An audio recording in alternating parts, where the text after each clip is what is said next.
So we're going to start by each of us briefly introducing ourselves, where we're from, and our disciplinary approach. And I'm going to start with my colleague, Elad Carmel, who is the intellectual historian who walked into a song contest. Thank you, Karen. Thank you for this wonderful opportunity. I'm Elad Carmel. I'm a Marie Curie postdoctoral fellow at the University of Jysvaskyla in Finland. And I am the intellectual historian of the group, which means that I come from quite a far area, somewhere in the 18th century, where I research ideas of anti-clericalism, free thinking, utopia, enlightenment, as well as gender and racial equality. And of course, in the 18th century, it looked different than today. But what I'm starting to do here is to ask how these questions, how these concepts, ideas, performances, embodiments of utopia, freedom, enlightenment, anti-clericalism, and free thinking look like in the contest. So what I wrote in my part of the paper, like my colleagues, is a bit of a mix of personal, professional, and scholarly reflection about how I got to here, actually. Yeah, and I think, so for now, I think maybe I would just say that it's a great honor to be here, that I surrounded by Eurovision giants, and I only joined Eurovision scholarly world couple of years ago in a workshop that I organized at Edinburgh University, thanks to the Institute of Advanced Studies in the Humanities, IASH, which allowed me to organize a workshop on Eurovision, despite the fact that I was there researching an 18th century Scottish philosopher who did identify as a free thinker. But that I was not there to research Eurovision, and yet I organized this interdisciplinary workshop in what is a truly interdisciplinary center in Edinburgh. That was fantastic. I really enjoyed it. That's how I got to know some of us and how I joined this world. And that workshop and the proceedings went through different stages that eventually that was one of the milestones that led us to the Oxford Handbook. So now it's all coming together. It's really exciting. And what I did in that piece is to start thinking more seriously about how actually the writing was on the wall, that since 1999 performance of Free by Dana International in the Eurovision that was hosted in Jerusalem, I was already interested in concepts, ideas, performances of freedom. I can talk more later about what that performance of Free by Dana International meant and what I think it contained. It was also mixed with a hymn of Derori Kera, which is an old Jewish Andalusian hymn. And the whole thing was performed. I don't know, do you remember that? Does anybody know what I'm talking about? Okay, right. So anyway, that was spectacular, and it had so much going on. And I think, and I was reflecting. So I think what happened in my part of the paper is that I got a bit lost between myself and Dana International, because I realized that her journey is so multi-layered and is so interesting to explore and understand the story of Eurovision and Israel in Eurovision and Eurovision in Israel. That is, of course, a topic that nobody talks about today. Anyway, and I try to do that, of course, with my background being interested in anti-clericalism, which, of course, is very and free thinking and utopia and queer utopia, which of course is extremely relevant to the case of Dana International. I'm trying to bring these things together. I am in the beginning of this specific scholarly journey, and I'm very thankful to my new colleagues and to the hours of discussions we've had this year reflecting on these things. And I think I want to reiterate what Karen said and to say that, yeah, maybe one last sentence, is that, so one of my interests is in reception studies, and specifically the relationship between a text and its reception and what the reception tells us about the text. And I think what we have been discussing is the fact that Eurovision creates so many different kinds of receptions and reactions, and they're so deeply interconnected personally, academically, professionally, and that's what we've been trying to do here, and that's, I think. And I think it will be really interesting because, of course, we're not unique here in having personal or something interesting to say about how our upbringing or background is related to Eurovision. And I think the main question that, or one of the main questions we wanted and I wanted to ask from the perspective of a reception studies scholar is, what does it tell us about Eurovision as an object of study? So how this super multi-layered web of receptions, personal, academic, etc., how does it project on Eurovision itself as an object of study, which is clearly very open-ended and allows to all of this to happen, and to all of these, and to many different scholarly avenues and disciplines. So that's part of what we're discussing this year. Yeah, I think. Yeah. Thank you, Elad. So now I'm going to ask the cultural studies scholar to introduce herself. Thank you very much. And thank you very much for having this conference. It's an absolute pleasure and privilege to be here. I'm very jet lagged, so please bear with me as I stumble through my words. So I am obviously Australian, which is another kind of weird position to have in the song contest. I'm an associate professor at the University of Southern Queensland, which is a small regional university, not really the place that you would associate with studies of Eurovision. People find it unusual in Australia, not that I'm studying Eurovision, but that I'm doing so in this small country town called Toowoomba. It's something that you'd more expect people to be doing in the cosmopolitan centres of Sydney and Melbourne, where I did actually start out as a scholar at Melbourne University. My paper goes through that journey of how I came into Eurovision as a field of study, but I'd like to sort of start a little bit before that, where I, as a cultural studies scholar, am an Australian cultural studies scholar in that my objects of study in terms of my doctoral studies and my original postdoctoral pieces of research were Australian focused. So I went from looking at Italian Australian literature and film to looking at how Australia participates in the transnational event of the World Cup and what the text of soccer, football, means in the Australian context, because it's a very different kind of thing. So that's where I was kind of at when I got my job at the University of Southern Queensland. I moved from the wonderful cosmopolitan Melbourne to regional Australia and in my home state, where I had actually grown up a couple of hours away in a proper city.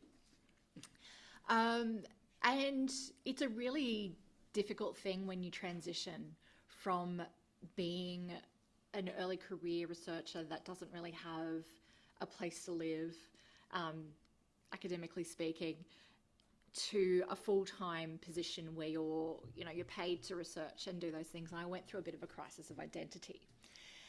I was still really interested in looking at soccer, but for some reason it just wasn't sticking.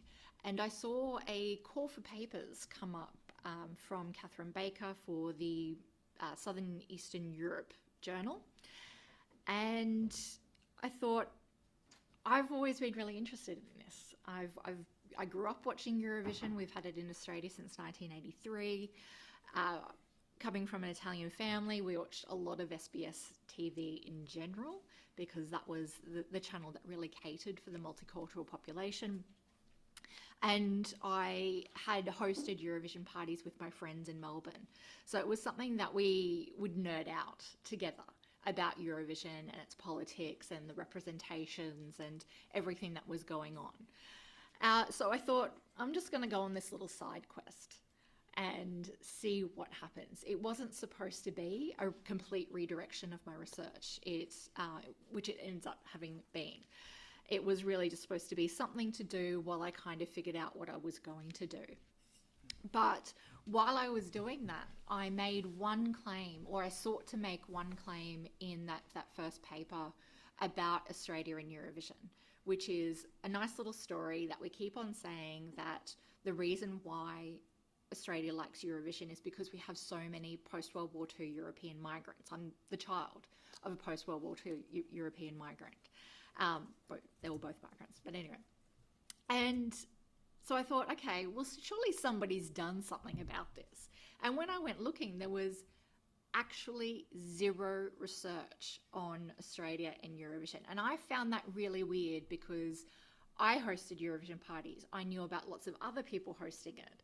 SBS publicised the fact that Australians would host these parties during the contest. So it wasn't that people weren't aware of it or weren't doing things around it, but nobody had actually thought to figure out why it was that we really liked watching it.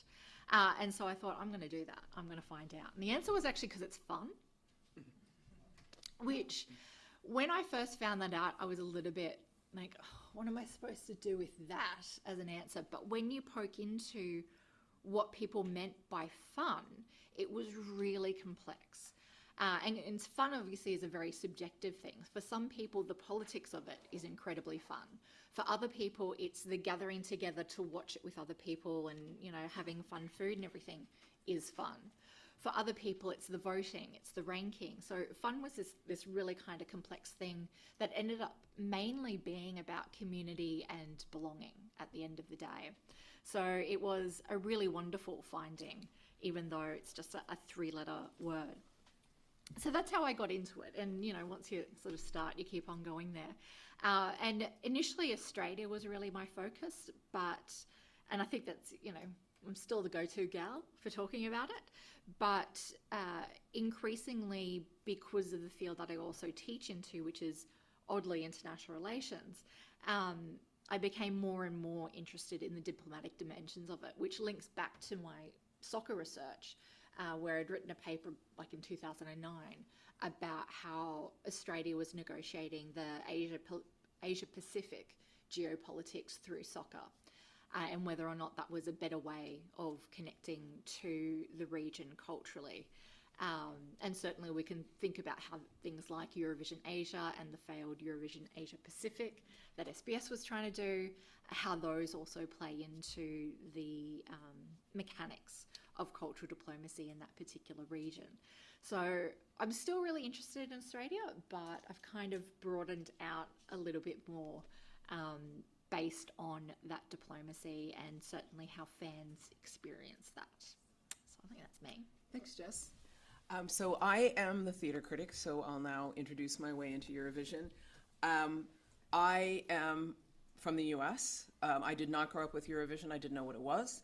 I encountered it in my grad school years. I went to Trinity College Dublin for my PhD, and my first encounter was, as with many of us, at a party.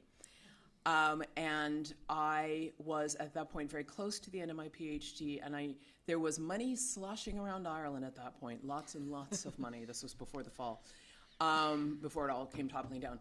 And there was money at Trinity to start a globalization studies center, and I was approached by two senior profs, one of whom, Brian Singleton, became a treasured Eurovision scholar studies colleague, and said, do you have anything for a postdoc? Which is an amazing question to get when you're finishing your PhD.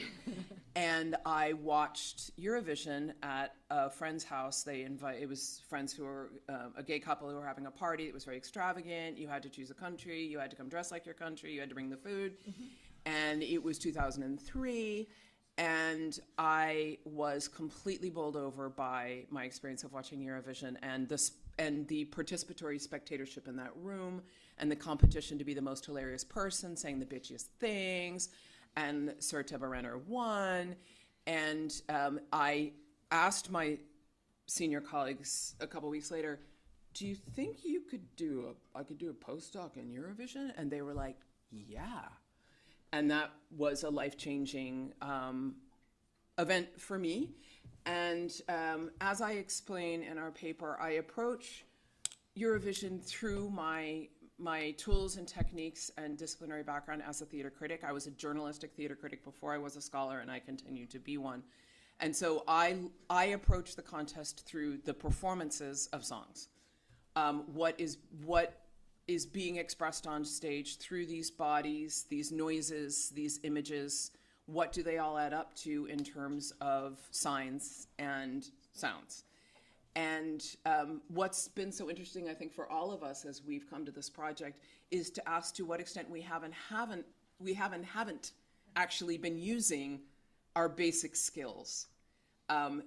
Because I then went on a bit of an odyssey using social sciences research methodology, which I learned in my postdoc, to start studying fandom and queerness at Eurovision. And so part of my engagement with the contest has been encountering so many disciplinary approaches to it, which has only continued and grown. And so it's interesting then to come back and say, well, how do I experience the contest as a theater critic? What actually am I doing with those skills? I'm not going to answer that question here, but I think that is an interesting kind of provocation for all of us to ask, what did we bring to the table? How do we use what we bring to the table? And are there other skills and methods and methodologies that we've gained? And how does that shape how we approach Eurovision as scholars and writers? I am now based in, and another piece that I'll say before I close is that I have been a journalist covering Eurovision for just about as long as I've been aware of the contest. I started going in 2005 covering it for the Irish Times newspaper, which I did for about 10 or 11 years, which we'll talk about more. And I now cover the contest in less a focused way on a single act, because when I covered it for the Irish media, I focused on the Irish act. Now I cover it for the Canadian media, so it's much bigger because Canada is not yet competing in Eurovision. And so part of something that's been really interesting for us to talk about and is explore is how those of us who are scholars and also members of the media, how does that shape our scholarship, and how does that shape Eurovision coverage more broadly? So I will close there, and I will turn finally to the musicologist. Thank you, everybody, and thank you for making this wonderful event where we can come together and talk about our interests and our backgrounds and our futures in Eurovision studies. I'm Ivan Raykoff. I'm at the New School in New York, and I've been working on Eurovision for a while with publications and conferences and colleagues and collaborations. Very excited for our next steps, which may be on the near horizon Eurovision archive project going forward. So let's chat about that sometime this week too. But back to my story, I'm going to pull on two concepts that my colleagues have already mentioned, fun and freedom, because I feel like they really shape my understanding, my experience, my background with Eurovision in three ways: the personal, the musical, and the academic. So in all those areas, fun and freedom are crucial to my engagement with the contest. The personal goes back to my family history, my heritage. My parents were from Eastern Europe, who fled after World War II and settled in the United States. My mother from Estonia, and my father was from Bulgaria. So I grew up in the United States in upstate New York with a lot of old country culture and traditions in my world. I'm half American, basically, half Eastern European or something like that. And it was folk songs, it was folk dances, it was summer camps with the Estonian expatriate community. All this colored my childhood in very deep ways. And I'm going to write sometime about the folk songs my parents taught me. There's 2 or 3 or 4 of them, and they're just silly songs, but they really sort of set the stage for me to listen to music or to participate as a musician, as a singer, as a audience, as a listener. with diversity in languages and cultural backgrounds. So that's, for me, a crucial foundation. Linked to that, then, not just the folk and the traditional, this concept of freedom. My parents fled the war and totalitarianism and found freedom in the United States. So that's been a thread through my involvement with Eurovision, especially to see in the 2000s when the Eastern European countries joined the contest and how liberating that seemed for that part of the world and for that historical context. So that was part of my origins.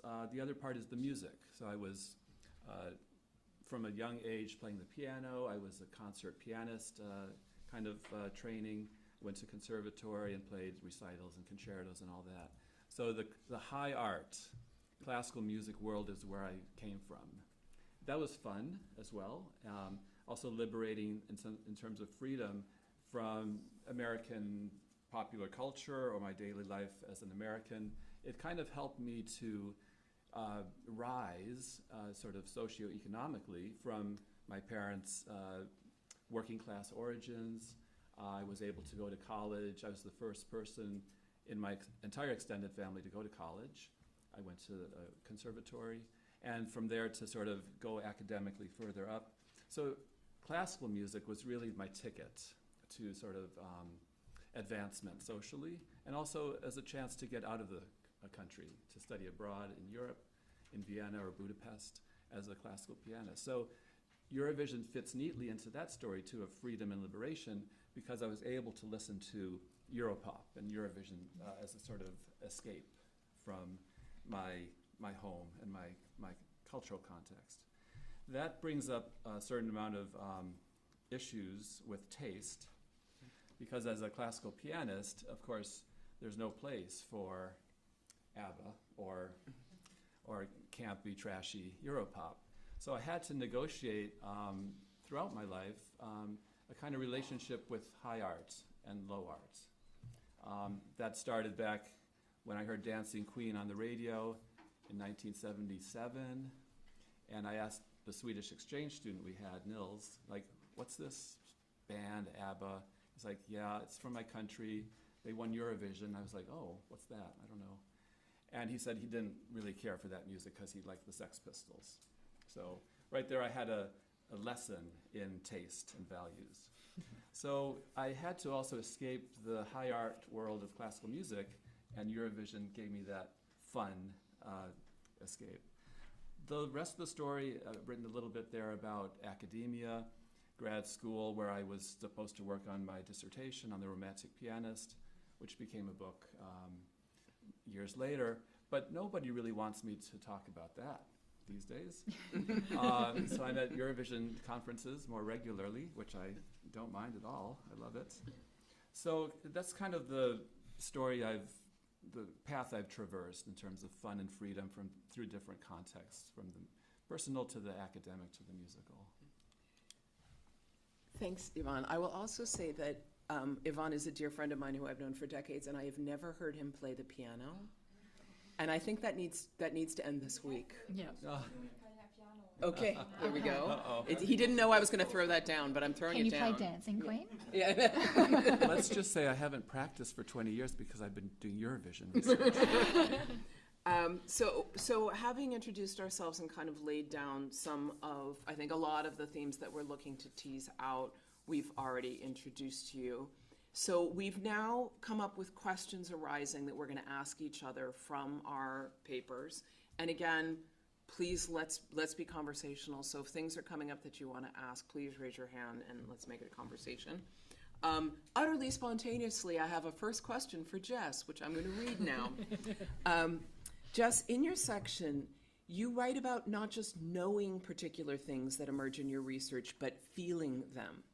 For example, you didn't just know that Lee Lin Chin was the best ESC votes presenter for Australia, but you felt it. First, could you say more about how this kind of firsthand experience informed your initial approach to Eurovision as a researcher? But second, do you think there are limits to the value we place on personal responses and lived experience as forms of knowledge? Thank you for that fantastic question. Which just came up like that. I think that idea of knowing and feeling comes in that initial moment when I decided to pursue Eurovision, where there was this fact that was circulated in Australian culture and society that this is why we watched Eurovision, because we had so many European migrants. That was one that I felt, but I didn't know. And in exploring it, it's not that it's not true, but it's not the entire truth. And so I think that's where the tension between the feeling and knowing happens, is the feeling does actually give you a sense of where to go to start with, but to really get the answers, you need to dig a lot deeper until you know.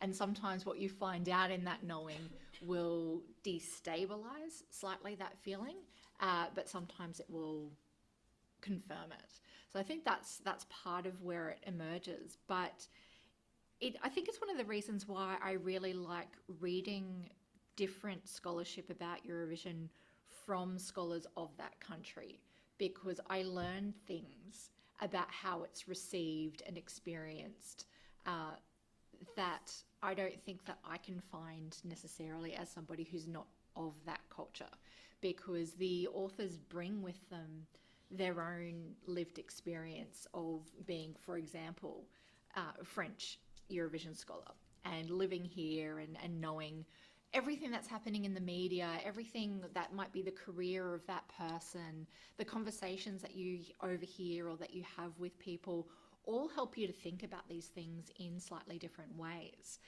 I think that one of the things that I love about Eurovision, both in terms of an area of study and as just this thing that we love, is that we have the opportunity to learn so much about each other's cultures, each other's contexts through that engagement.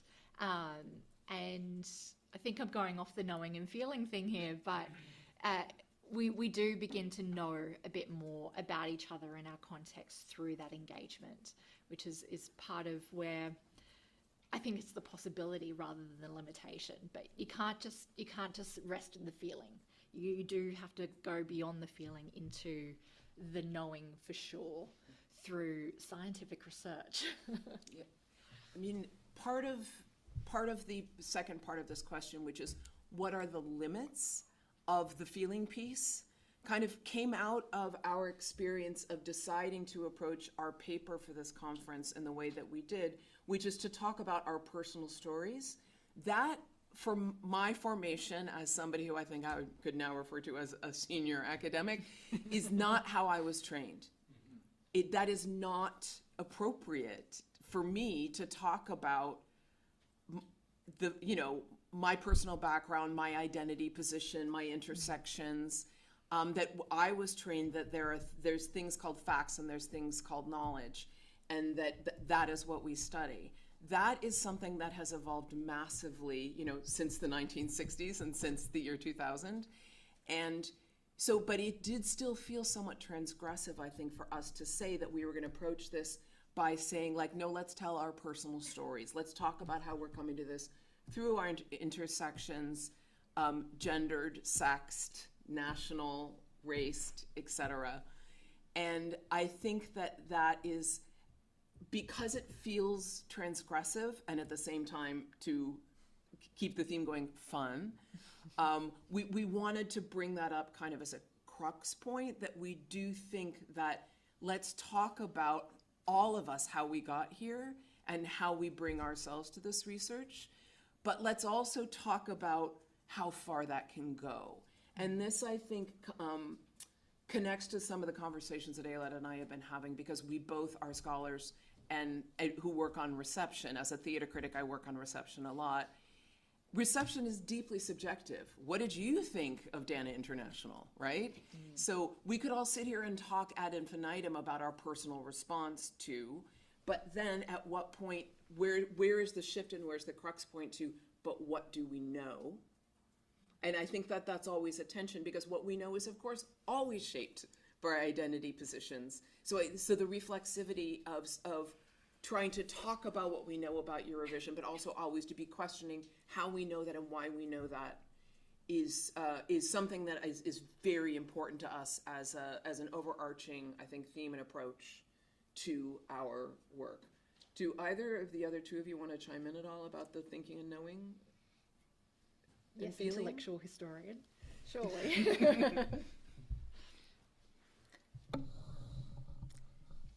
No,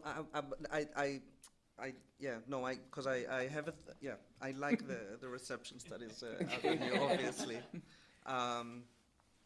And I was also thinking, so I have a thought, but I think I'm anticipating my own question, actually. Well, I have a question for you right here, Elad, which just came to me right now. Drawing upon your research into 18th and 19th century political philosophy, you're deeply interested in ideas of freedom and utopia, and we can see how that informs your interest in Eurovision. How does entering into Eurovision scholarship provide you as a scholar with a sense of freedom or not? That is, does studying Eurovision give you the freedom to explore these ideas in new and revelatory ways? Funny you should ask. So one thought that I had that I did not mean to start with, but I think it connects really well to our discussion, is the fact that I think reception studies, for me, in general, have been liberating. So I started working, I started my reception path with Thomas Hobbes.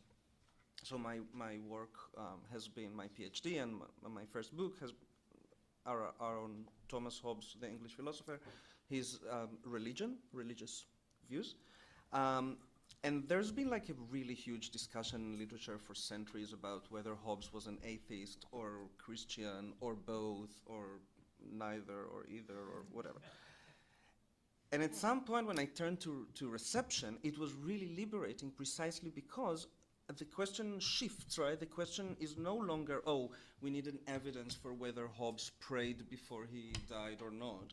But actually, he was many different things to many different readers.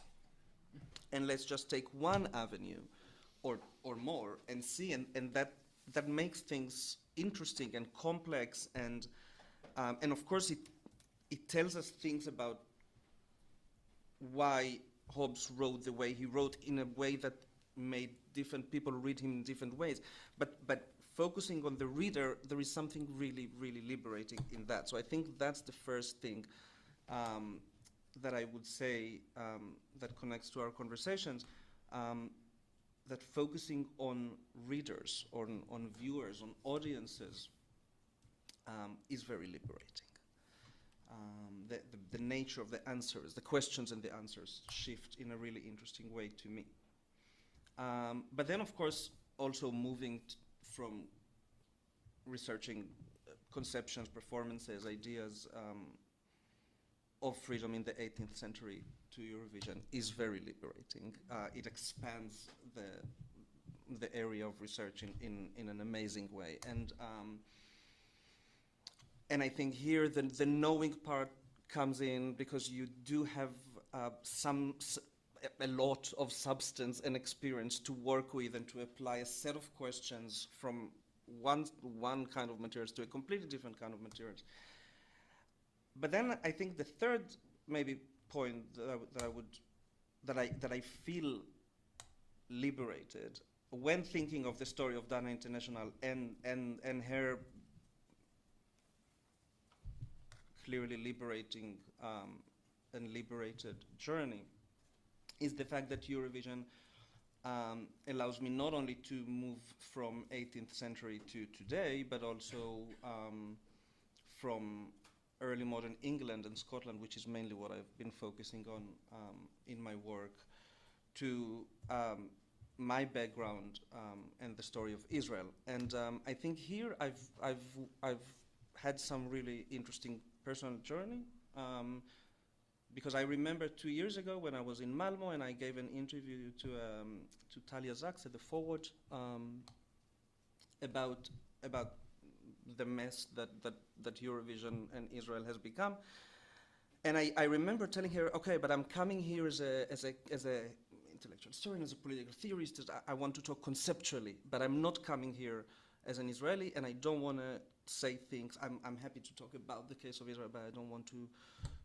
I have not been researching Israel. I've actually not been living in Israel. I am not coming here as an Israeli. And I think this changed. in the last couple of years, and it's changing now, and I can elaborate it later on or not, but I think this has been very liberating as well. Thank you. Now Jess is going to ask me a question. Yes, I do have a question I'd like to ask you. Now, you observe that there is a tension in Eurovision coverage between journalistic commitments to objectivity and distance from the subject, and the passion and identifications that fans bring to their contest engagement.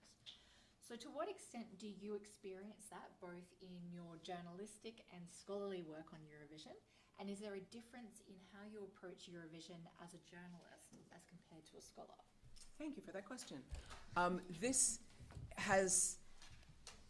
These encounters have been really interesting and liberating and challenging for me because it's asked me to think about things critically that I haven't thought about as critically as I should before. And this question of what has it brought for me to my understanding of Eurovision to have entered the space. The first time I ever attended was Kyiv in 2005, and I entered it as an accredited journalist. And so I navigated my encounter with the live contest through the press room and continued to do so up till last year. Can I ask how many people in this room have been accredited as media to the contest? So a few of us. I think that our perspective as scholars who also work the press room is something that is not studied, and we should. Is Jonathan Hendricks here? Hello, nice to meet you. Really, really interesting. Thank you for your research about the press room, which you said in your paper, which we're going to hear about, you are navigating both as someone who writes for the fan media and for the mainstream media? Some years both, most years only fan media. Okay. And as a scholar, gathering data in the press room. And the work that Jonathan did in his contribution for a packet, but also a recent piece that you co-published in Journalism Studies, is that correct? I highly recommend it, it's fascinating. Talking about interviewing people who cover Eurovision, as well as another event that you and your colleagues talk about, and really trying to distinguish between the different kinds of media that cover Eurovision from, and these are going to be somewhat objectified categories, but members of major mainstream outlets who are covering it because it's news but who don't really know the contest. Members of mainstream outlets who are covering it for the mainstream media who do know the contest because they're fans or because they've been covering it for a while. And then folks who cover it for the fan media who don't have a mainstream outlet per se and are covering it very much for their readership.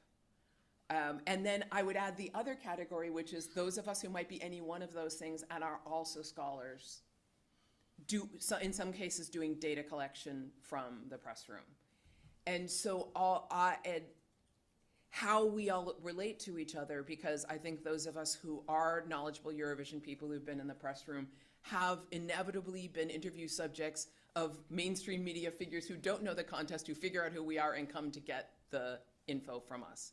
And Jonathan, you do such interesting work about talking about how we establish our boundary work and our authority work and how we all kind of check each other out about how much does that person know. And I think that is, I have not thought enough, to be honest, about how what I learn in the what I learn in the press room and how I perform in the press room, because it is all performance, people, because I'm a theater scholar, so I can say that. How has that actually, how does that affect my understanding of the contest, and how does that inform my scholarship? Because my initial Eurovision work was interviews with Irish fans, and on reflection, I did meet some of them in the press room. That was a time when accreditations were being given much more liberally, and the press room was frankly dominated by fan media in the early 2000s. And that because the mainstream media wasn't interested. And so the contest was leaning on the fan media for any kind of coverage at all. And that dynamic has shifted as, I'm going to say something contentious, but Eurovision has become cool all of a sudden. And the New York Times is calling us up.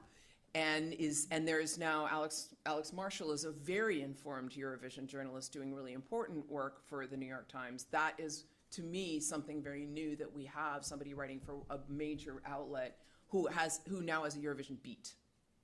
Like that's new.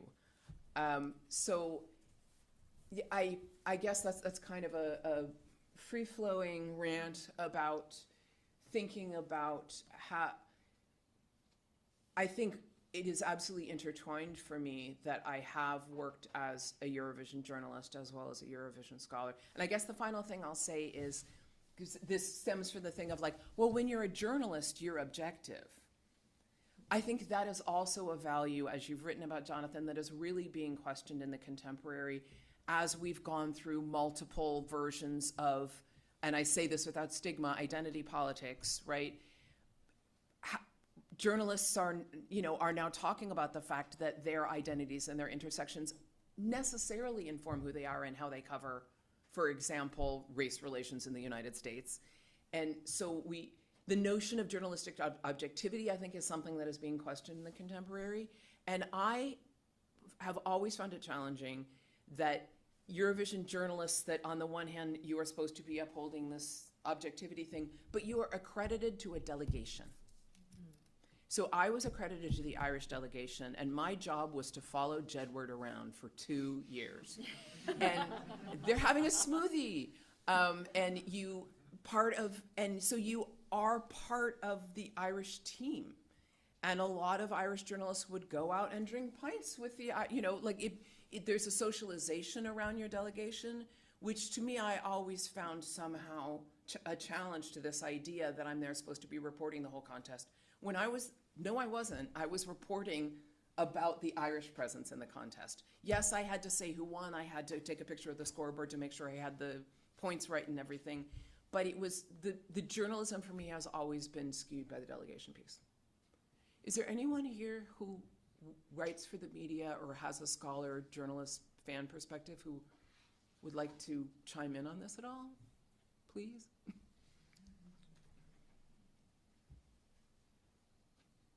Okay, maybe not yet, but please be thinking. I now have a question for Ivan. You note that we often ignore the music in studies of Eurovision, acknowledging that writing about music for general audiences can be challenging. Are there particular challenges that the music of Eurovision faces in the discipline of musicology, and how can we, as non-musicological scholars, pay a bit more attention to it? And a shout out to ethnomusicology. Sophia, thank you for your work. I feel like you're an ally with me in this wilderness of, we've been outcast from our fields because we look at Eurovision, we listen to Eurovision. I'm being facetious a little bit, because popular music studies has always been welcoming to all kinds of genres of music, and increasingly so. And Paul David Flood, also an ally in the field here, is living witness to that transformation in recent years. So I think there's much opportunity for us to engage with the musical content of the contest. And I've been, over the years, sort of wishing there was more of that in scholarship. There's plenty of context, whether it's queer sexuality, gender, or whether it's politics or block voting or whatever, what have you, topics of context for Eurovision studies. But what about the stuff itself? What about the sounds themselves? And how do we grapple with them? How do we balance that fine line between feeling and knowing that we're talking about here? Because all of us feel a lot with a song, whether we love it or hate it. But then how do we articulate that feeling and transform it into some kind of knowledge that is valid and shareable with other people? So that's been the puzzle for me over the years. I do have a little name that tune game for us at the moment. I submitted some files. Are they playable? Yep. Yep. So there's the first selection is just a 5-second clip from a recent song, a Eurovision song.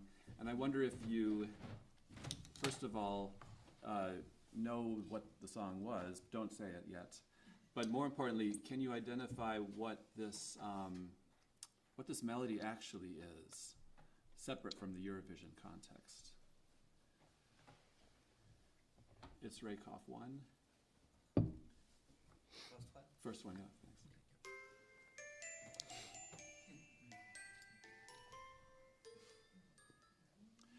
What's that tune, actually? It's for Jess. What is it? I'm not allowed to answer. Oh, Can you Jess, play it one more time? Jess, your lips are Yeah, sealed. one more time. We'll play one more time. It's quick.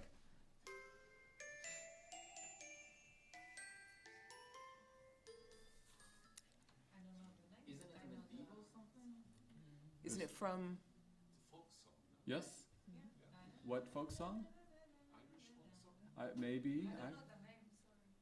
But you recognize it. When is it played usually? What season is it associated with? Christmas. Green sleeves. Green sleeves. Christmas. So imagine my confusion last year when I heard green sleeves for 5 seconds, and then I heard a selection 2.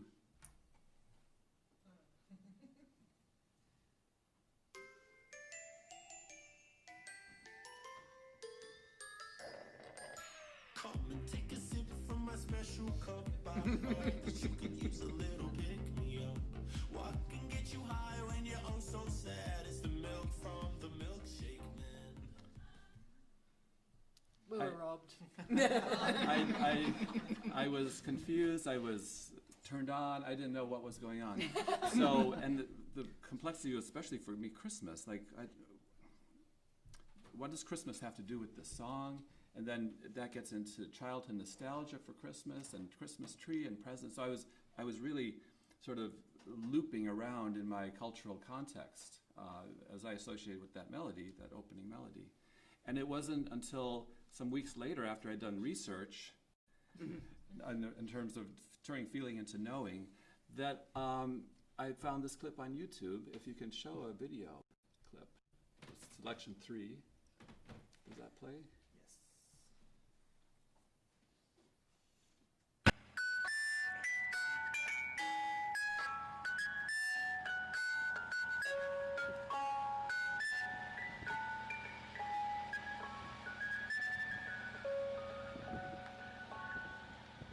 That the ice cream trucks in Australia play that tune.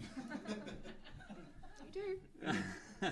So right there for me was this sort of transformation of positionality and of sort of knowledge in terms of understanding what music means and how our personal context, our positionality, cultural, historical, ethnic, etc., our positionality colors or shapes our involvement, our understanding of that. How Eurovision especially is so complicated in this way. So my suggestion to answer the question, I think if we can all start with our personal perspective on a song and the way the music makes us feel, that's a very rich base for building on in terms of engaging more with the music in our scholarship. Jess, can I ask you to talk, as an Australian, about how you received Milkshake Man and the Greensleeves song at the beginning of last year's incredibly robbed, didn't qualify for the final Thank you. Australian song? Thank you very much. So Sebastian and Johan were with me at the time that I didn't qualify. I didn't qualify, we didn't qualify. And I was comforted by everyone. And vodka helped. Sorry? Vodka helped. Yep. Vodka helped. Yep. Yeah. It did. It did. There was a lot of that.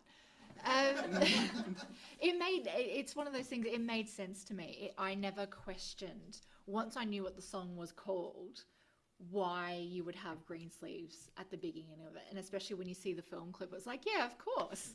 It's a Mr. Whippy van. Of course you're going to have green sleeves, calling all the children, like the Pied Piper, to go and have ice cream. you're lucky that you haven't, Elad, had to take the position of being the Israeli scholar too much for punditry, because often a lot of the media work that I do is getting asked about how I feel about Australian songs, and I don't always like them.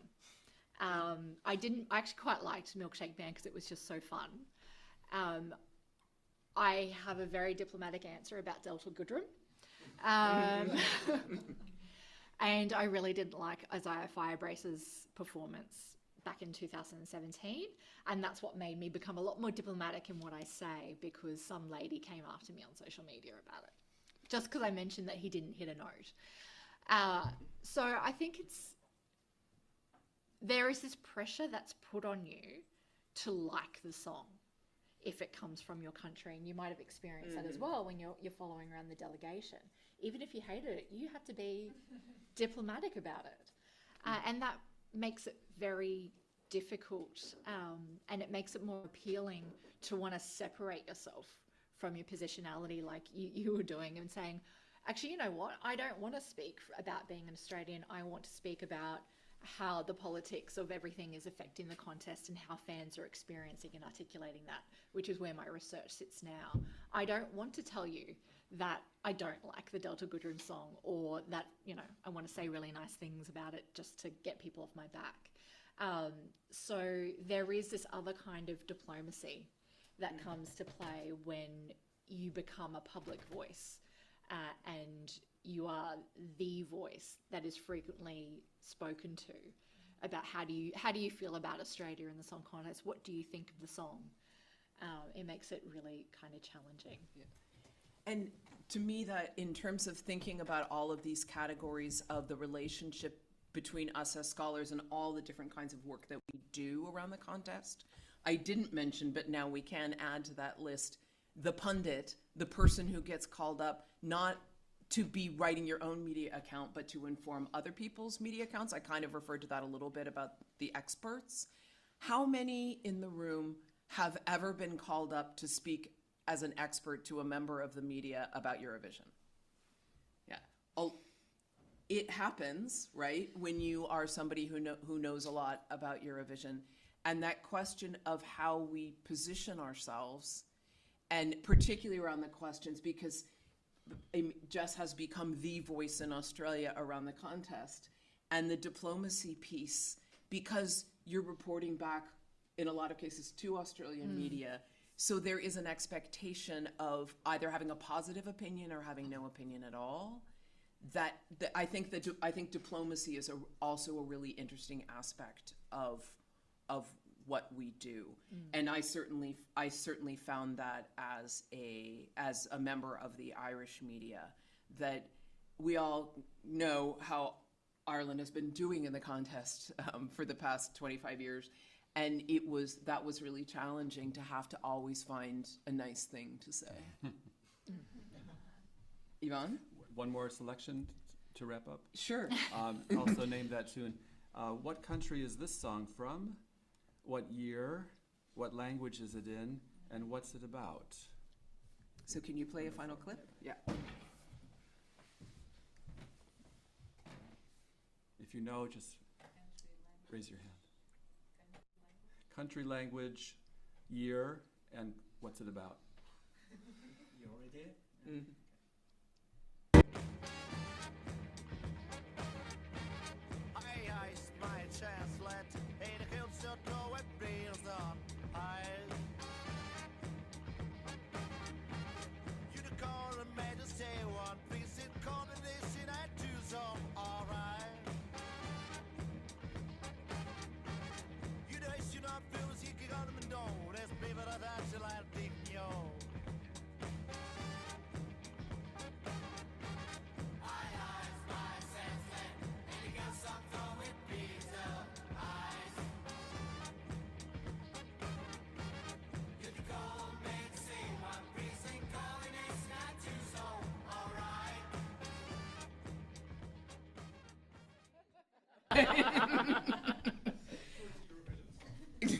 A room full of stumped Eurovision scholars. I love it. Does anybody have any guesses or thoughts? Sophia, you look vaguely informed. No,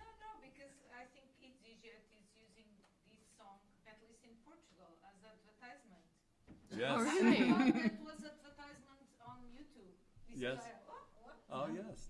So I admit I'm a little bit unfairly playing you something that's not a Eurovision entry, but could very well be. It's 1972 from Italy. Adriano Celentano, Prisen Kali Ansenanciuso is the name of the song. And it's in a made-up language, it's gibberish.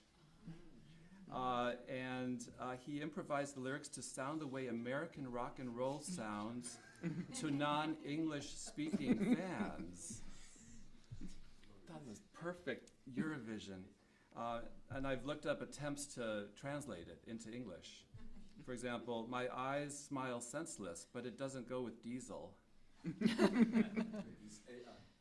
These are real people. My eyes lie senseless. I guess I'm throwing pizza. And the cold wind sailor, freezing cold and icy in Tucson, all right? Or you're the cold Maine, the same one. Please let's call him and dance with my shoes off, all right? So for me, this just encapsulates our challenges with Eurovision repertoire, especially as Celentano puts it, he wanted to compose a song about the inability to communicate. Fab. So I now have a discussion point for all of us, which is that, and we can't believe that it took us so long to get to this point a month ago. One of the big realizations that we had when writing this paper is that none of us are European. American, although, American, European, Israeli, Australian. Although two of us come from countries that do participate in Eurovision, these countries are cited as examples that complicate ideas of Europeanness at the contest. We've also talked a lot over the past year about the dynamics or perhaps tensions between belonging and traveling, to and between places, communities, disciplines, and more. To what extent do these various dynamics and positionalities inform the way that we are approaching the Oxford Handbook and our work as Eurovision scholars? And an idea that we were really riffing on in our chapter, but I think we all think that we have more riffing to do, is the idea of traveling and itineracy as kind of the condition of the Eurovision fan and the Eurovision scholar and the contest itself. As we know, one of the determining conditions of the contest is that it moves every year and they have to make up a global mega event in one day less than a year. And we thought a lot about us as travelers nationally, culturally, in other identity points.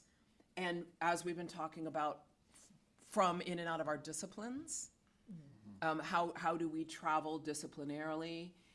And how does the fact that we are not European per se, how did that all bring us here? So any of you want to pick up on that and riff for a little bit? I just have one slogan or one hook. Cool outcasts is a concept that came up in our discussions over the weeks. And that leads into the idea of abjection or shame. Shame was always something very central to my experience with Eurovision studies from the beginning, when Robert and I started working on this and finding scholars around the world for that first collection. We talked about shame, the shame of loving Eurovision, the shame of trying to talk about it in our disciplines with our colleagues, the shame of Europop in terms of popular music values. So abjection is a sort of part of my understanding of, or cool outcast, I prefer that phrasing of it, in terms of this world. Yeah. And I think yesterday we also had a really interesting discussion on Could pride you speak and up, Elad? Yeah. So yesterday we had a really interesting discussion, I think, on pride and shame, because of course pride is what we usually associate Eurovision with. Yeah.